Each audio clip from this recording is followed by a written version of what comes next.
Hello and welcome to another episode of Beyond the Credits and Chords. I am your boy, your host, Practical. Today, what's popping on the podium is 311. I know this looks weird, but I don't have any vinyl of theirs to show it off. However, this is every album they've ever made, including live and EPs and things like that. So, pretty cool. Probably kind of hard to see, but we don't need to see it because we're going to talk about it today.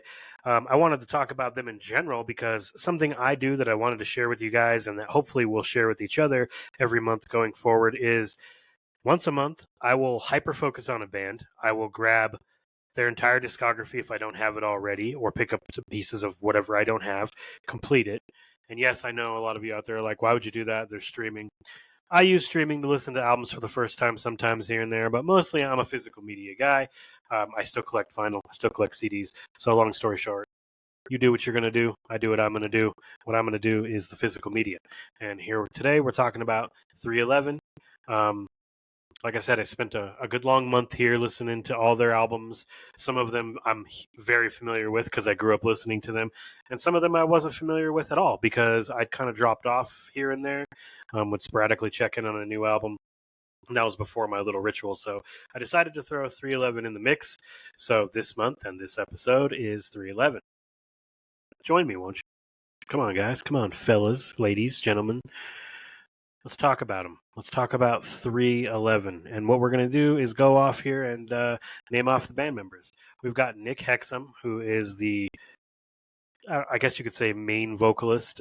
There are really two main vocalists of 311, but he's the more melodic of the two, but he does rap sometimes. And he's really good with melodies and the reggae sound. Nick Hexum he's the fucking man. I'm not going to lie. Everybody in this band is the man. You got Aaron Peanut Willis. He goes by Peanut. He plays the bass guitar.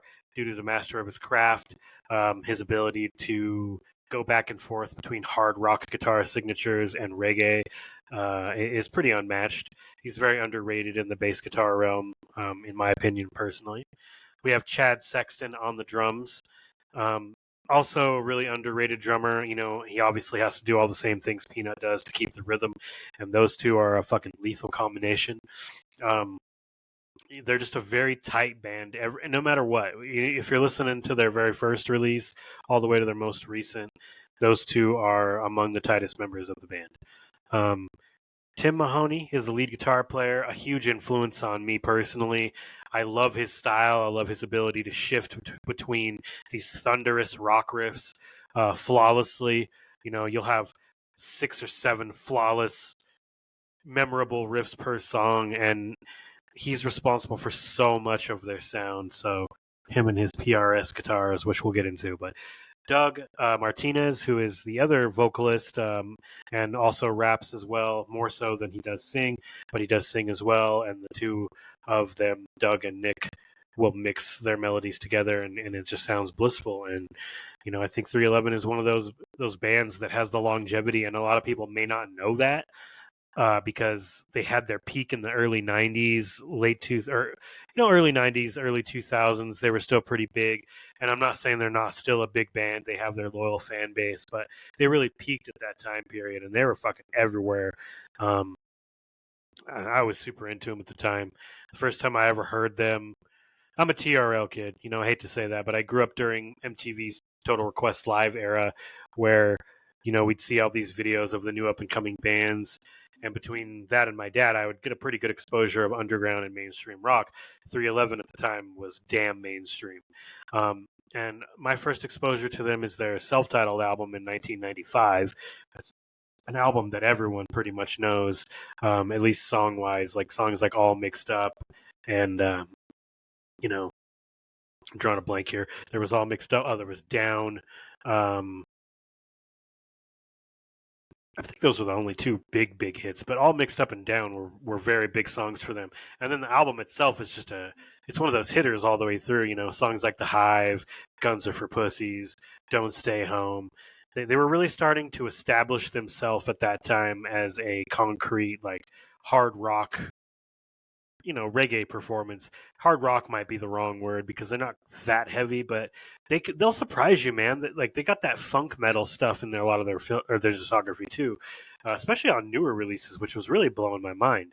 I popped in Voyager, which came out in 2019 during this whole venture with them, and I was blown away by a lot of the songs. The song Crossfire, um, Stainless, that song Space and Time, like they're just slap you in the face with those really heavy riffs out of nowhere, which they've always kind of done, but I feel like they're more stealthy about it on later albums. But um, anyway, on the whole, like I said, I love 311, and I wanted to discuss their entire career. They're, like I said, still a pretty big band. I think every year they have something called 311 Day on March 11th, obviously. That's like a big festival that they'll play, and a bunch of other bands will play. And that's pretty big. You can't be a band um, like that and not be big. So the only reason I keep saying that is, to me, they kind of fell off. I don't feel like you hear about them as much. Maybe fell off isn't the right term, but they appealed to my generation, which is, mid 30s to 40s. I hate that I have to say that era of fan, but I'm sure they obviously have appealed to a modern audience as well. I just love them personally. Like we've been talking about through the whole video or the whole, podcast / video here, is they are a band that will kind of give you everything you need at some point in their album. They're going to give you rap rock. They're going to give you straight up, adrenaline pumping rock songs that you might throw on while you're going to the gym. They're going to give you relaxing reggae songs that, I think they're really good at. And it's something that they nailed it down. I mean, you could hear their version of it, and you'll know it's 311.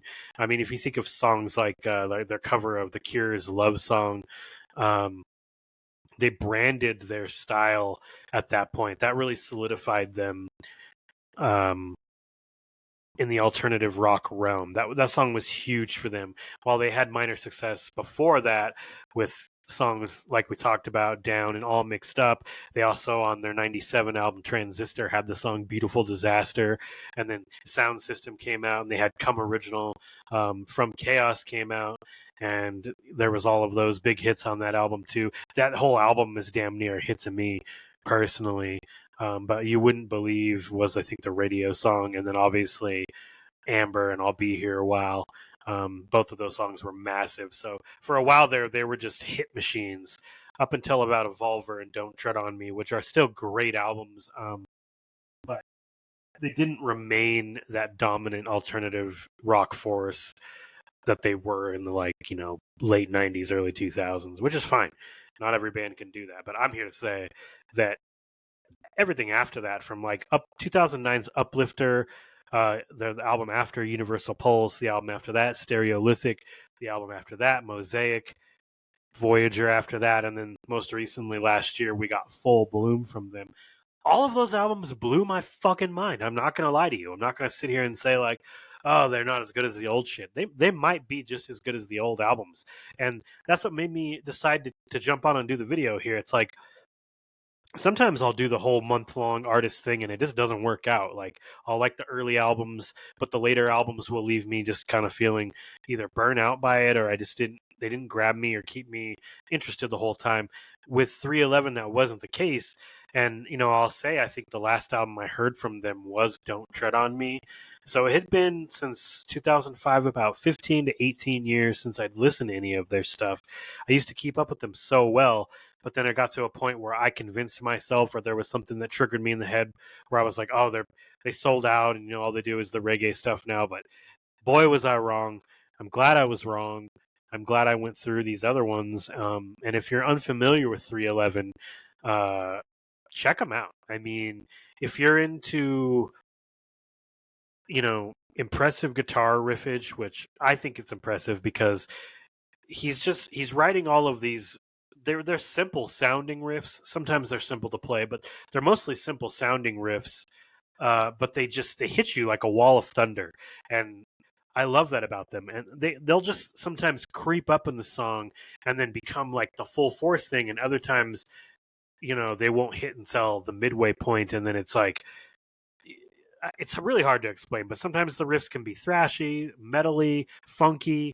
I mean, he's a really versatile guitar player, and I don't hear him brought up in a lot of conversations, but Tim Mahoney is very underrated. I'm not sure what the reason is that he's not brought up. Maybe because he's not doing face melting guitar solos and shit. I think there's so much focus on that virtuoso bullshit that it's like you lose sight of some of these guys who are really truly great guitarists. But no one really cares because again they're not noodling up and down the guitar and blowing everyone's fucking minds. And there's a time and a place for that shit, and I love it.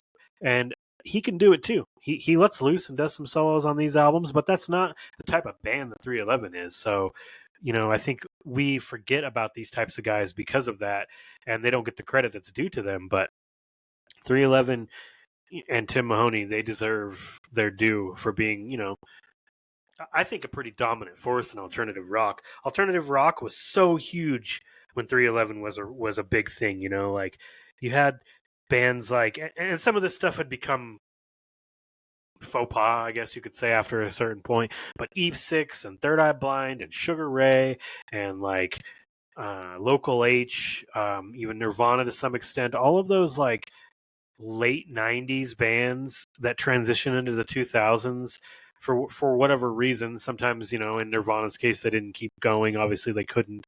But then you had like the Foo Fighters step in, and all of those bands that had a hard time transitioning from that grungy alternative 90s rock sound and found their new voices and new identities in the early 2000s.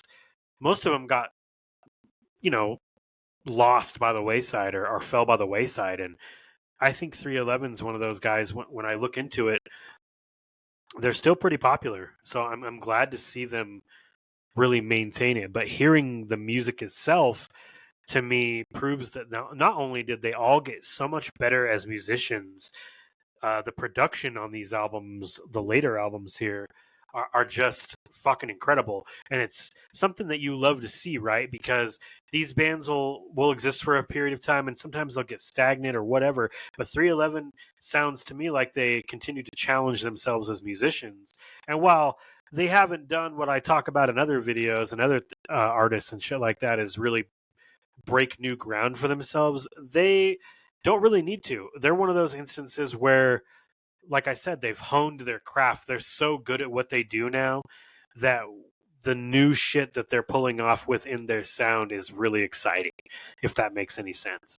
Because they're not sticking to the old 90s techniques of the rap rock stuff. When they throw it in now, it's more subtle. It'll hit you like a stealth missile here and there, Like there were several times where I'm like, oh man, I guess they ditched that. And then boom, they'd hit me with it. And it fits so perfectly throughout those albums. And look, I'm not here to give you an album review of every album. I'm not. We will go through here though and talk about some of them. Music. It's a really good opener, but I think they got a lot better, honestly. It came out in 1993, introducing the world to 311 sound, and it's one of those things where as soon as their second album came out, Grassroots, I like that album a lot. I think that album is a lot of rap rock glory. And it gets overshadowed, as well as again the reggae songs. We go back and forth between those two topics throughout the whole video because that's what 311 is, and I love that about them. It's so odd, but yet it works for them perfectly. And then obviously the big one that came out in 95 was the self-titled, which I brought up at the beginning of the video here with things like All Mixed Up and Down. It was a big album for them. You've probably seen it before. It has the all blue cover with the 311 logo dead center. And it's just a great album and a classic, and one that you should hear if you haven't ever heard before. In 1997, they came out with Transistor, the follow-up to that album. Obviously, lots of pressure because that was their first mainstream album. Transistor was obviously a transition. I don't know if that's intentional by them, but a transition from what they were going for and a more polished version of that. I myself kind of don't like Transistor even this month as I re-listened to it. I feel like it's just a little bit too long. And I've talked about that on previous videos before too. Sometimes I feel like there's just too much music there. I think this is like 17, 18 tracks or maybe even 19. It's just too much. It's like, if everything you're bringing, it's 21 tracks, excuse me. 21 tracks for any album is long, but 21 tracks for a rock album is, for me, just wild. And to me, there's a lot of filler around Transistor, but it does have one of their most popular songs, Beautiful Disaster, on it, which is a song I learned how to play on the guitar pretty early on. And, I love that song, and I like a couple others on it, but Transistor is probably one of my least favorite on the album. Sound System, Now we talk about the TRL era, the Total Request Live era. That's the era I grew up in. Sound System was that album. Um, like I said, I'd heard them before when 311 came out. That's self-titled, obviously, but right here, Sound System is when they really became one of those bands for me where I liked them, and I think this whole album is a fucking banger, if I might say so. It starts off with a song called "Freeze Time." It just kicks ass, man. I didn't skateboard at the time, but I feel like fellow skateboarders out there, or fellow wannabe skateboarders, even heard this album and were like, "Damn, this would be great to skate to. I wish I could skate to this." Whatever. It just has that vibe. It's got that summertime feel to it in a way. Like you could throw this on any summer and it would still sound just as ripe and badass as it did at the time. Um, Come Original, was a big song for that album and time period. That was the TRL song. But Large in the Margin, Flowing, Can't Fade Away, Life's Not a Race, all of those songs, the whole album, Eons, the whole album just, it slaps. It's fucking great. And then once again, they did it again in 2001. They followed that album up with From Chaos. And again, I think there's a lot of pressure a lot of time to deliver an album that's just as good as the previous one. But they did it again. And at the time, I saw a lot of people just giving this album very average reviews, like mid to average. And I don't agree with that. I don't understand. If you're a 311 fan and you listen to From Chaos and you think this album sucks, I don't know what to tell you. I think it's like their opus. Like if 311 had one album to pick out of a hat that would represent them almost perfectly, it would be From Chaos. I'm not gonna lie. It would be the first album I recommend to anybody with them. That or Sound System. It would be difficult, but it would definitely be between those two. And then in 2003, they hit us with Evolver. Evolver is okay. I don't hate it. I don't love it. Creatures for a While is a decent song. Still Dreaming, Give Me a Call, Don't Dwell. Those are all pretty good songs. It's not bad by any stretch of the imagination, but it for me failed to live up to the hype and excellence I'd come to expect from the previous two albums. And then Don't Tread on Me, kind of more of the same, honestly. Still really good. The song Don't Tread on Me is great. Um, Long for the Flowers, Getting Through to Her. Those are all good songs. And don't get me wrong, it's still a decent album to listen to. I don't really have beef with it, but it's not a go-to album for me. But then we get to the newer stuff, all right. And by newer, I'm talking 2009 forward. The only reason I call it newer is because it's new to me. It's newer to me. Period. Uplifter in 2009. I never heard it at the time. I did hear the single. I remember hearing that, and it's cool. The album's produced by Bob Rock. We've talked about Bob Rock before. It's good. I think it kind of delivers where the previous two failed. Don't Tread on Me and Evolver. It kind of comes in and fills the void for what those two albums should have been. I think some of that might be due to having Bob Rock in on it. But I think where they really start to shine is the album after that in 2011, Universal Pulse. This to me was like, okay, I've underestimated these guys for a while. I've kind of, for whatever reason, written them off largely. This one's also, again, produced by Bob Rock. But in its short runtime of only 8 tracks, it delivers on all 8 of those songs. There's really nothing throwaway here, and I think that was probably the choice by making it such a short album. Then Stereolithic came out. Stereolithic to me is like a return to form 311 kind of style, but just so much more polished and mature sounding for them. Which, a band like 311, people are going to argue that they've never been a mature band, or maybe they were overly mature for their time. I've heard both arguments, but honestly, they're just one of those California bands where they're kind of all about living life and doing your thing and just existing, and they give off that good vibe, the good vibes deal. And Stereolithic to me, not that the others weren't, but Stereolithic is a return to that more positive approach. The other ones weren't downers by any means, but I'm just talking about the sound profile in general. It feels more like the 311 I've come to love, and I think this album is incredible. Mosaic, same thing, 2017. But out of all the new albums, we're on to Voyager in 2019, and I just couldn't stop listening to it. Like I said, that song Crossfire got me pumped, and then every time I put that song on, I'd like the next song a little bit more, and the next song a little bit more. Voyager 2019 just fucking absolutely kills it. And then their most recent album, Full Bloom 2024.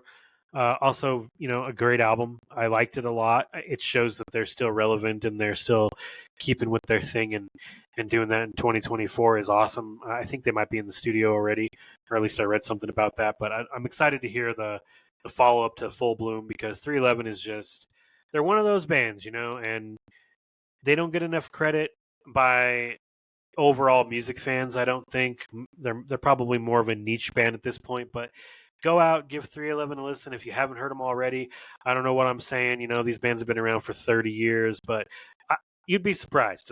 I've got coworkers of all ages who are into music, and sometimes they haven't heard of some of the bands I mentioned. So if you haven't heard of 311, check them the fuck out. If you have heard 311, throw in the comments to me what you think the best 311 album is. How do you feel about their more recent stuff versus their peak era? What do you think the best 311 song is? What is your favorite Tim Mahoney guitar riff? Because I know I'm not the only motherfucker that's fucking in awe of that guy. So I'd love to hear that too. Anyway, hit your boy Practical with your thoughts in the comments. Check us out on Spotify. Check us out on YouTube. Check us out on Amazon. Just check us out. That'd be cool. But do me a favor, hit a follow, hit a like, to help your boy Practical out with the exposure here. We got a lot more content coming at you pretty soon. The four of us will be back on, but sometimes schedules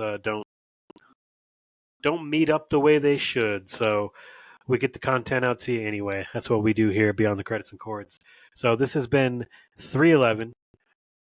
I'm your host, Practical, as usual, and I will catch you on the next episode. Later.